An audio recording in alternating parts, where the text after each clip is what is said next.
आप यकीन नहीं करोगे कि इस पतीले में इंसान का मीट पकाया जा रहा था, जिसे ये दोनों भाई मिलकर बड़े आराम से चाव से खा रहे थे।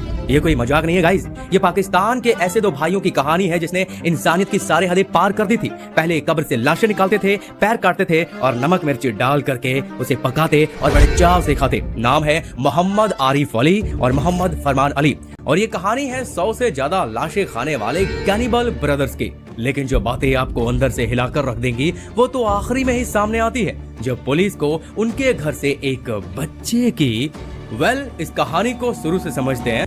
2011 का साल था, पाकिस्तान का पंजाब सूबा, वहीं एक छोटा सा इलाका दरिया खान। दिन जैसे तैसे बीतते थे, मगर उस रात कुछ ऐसा हुआ जिसने पूरे पाकिस्तान को ही हिलाकर रख दिया।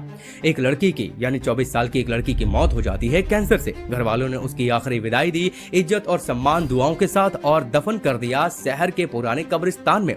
और जब अगली सुबह हुई, जब परिजन फिर से कब्र पर दुआ पढ़ने के लिए पहुंचे, तो उन सबकी आंखें फटी की फटी रह गई, क्योंकि कब्र खुदी हुई थी, मिट्टी चारों तरफ फैली हुई थी और लाश गायब।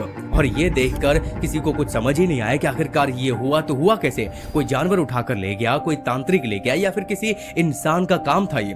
फिर परिवार घबराया, पुलिस स्टेशन पहुंचे, उन्होंने FIR दर्ज करवाई। पुलिस तुरंत इलाके में छानबीन शुरू कर देती है, पूछताछ करती है, और जल्दी ही एक घर शक के दायरे में आ जाता है, जो कि कब्रिस्तान के कुछ ही दूरी पर था। मोहल्ले वालों ने भी इशारा किया कि उस घर से देर रात कभी कभी अजीब आवाजें आती हैं, कभी कभी तो बहुत ही सड़न बदबू भी। तो फिर पुलिस ने दरवाजा खटखटाया, अंदर से कोई डर नहीं, कोई हलचल नहीं, बस दरवाजा खुला और सामने खड़ा था मोहम्मद फरमान अली। चेहरा शांत, लेकिन आंखों में कुछ और ही था, जैसे किसी जुर्म की परछाई अब उसके माथे पर लटक रही हो। पुलिस ने सवाल किया, उस लड़की की लाश कहाँ है? फरमान बोला, कौन सी लड़की? मुझे कुछ नहीं पता। लेकिन उसकी आवाज में हिचकिचाहट और शरीर की घबराहट कुछ और ही कह रही थी। और फिर वो मिला कमरा। पुलिस ने अच्छे से घर की तलाशी शुरू की। एक कमरा ऐसा था जो ताले से बंद पड़ा था।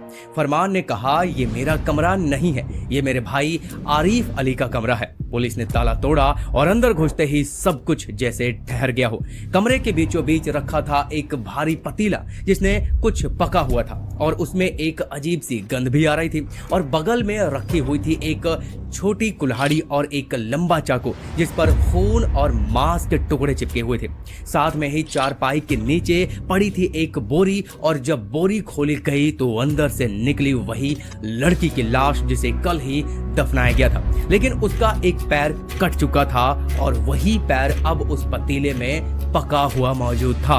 अब तक पुलिस को सब कुछ समझ आ चुका था। फरमान को वहीं पकड़ लिया गया, लेकिन कहानी अभी भी अधूरी थी गाइस, क्योंकि वो कमरा उसका था ही नहीं।